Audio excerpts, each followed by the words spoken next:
So today we're going to look at how to use filters to manage your Gmail. So maybe you're getting overloaded with messages, maybe you're getting overloaded with notifications. So I'm going to show you how to use your filters to simplify and make it so much easier to find those important messages.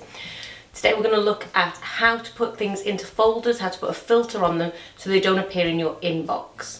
Okay, I'm going to show you how to get rid of those Google notifications from Google Classroom maybe that you don't want to see, but also how to make sure that you do see those private messages. But you can use this same filter for anything, like maybe your head of department messages, your different people within your department, important messages.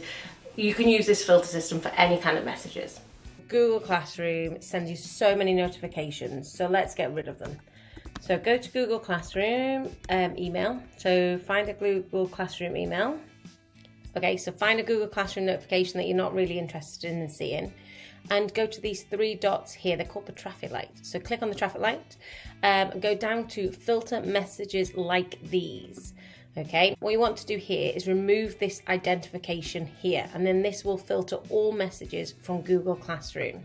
So we're going to create a filter that all messages from Google Classroom will go to a certain place.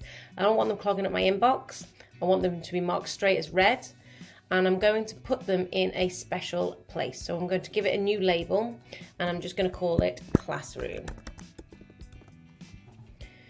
Then I am going to just apply this filter to all the matching messages. Okay, so there's quite a lot of options you can do here with the filter, but I just want to do it for all of my messages. So I'll press create filter, and then when I refresh it, all of my messages will now be from Google Classroom in this Classroom folder. Okay, so they're all sitting there and none of them are in my inbox. I can use a similar process for messages that have got a private comment. Okay, so by finding a message that's got a private comment, so I can use a similar process for messages with a private comment by finding a message with a private comment and clicking on the traffic light, filter messages like these. I want to get it from Google Classroom, but I also want the word has added a private comment. Create the filter. Now this time I don't want them marked as read. I do want them to skip the inbox. I want them to go to a folder called private messages, and I want that to be nested under my Classroom folder. So create that label. I don't want any more of these, except I do want to apply it to all my messages in my inbox.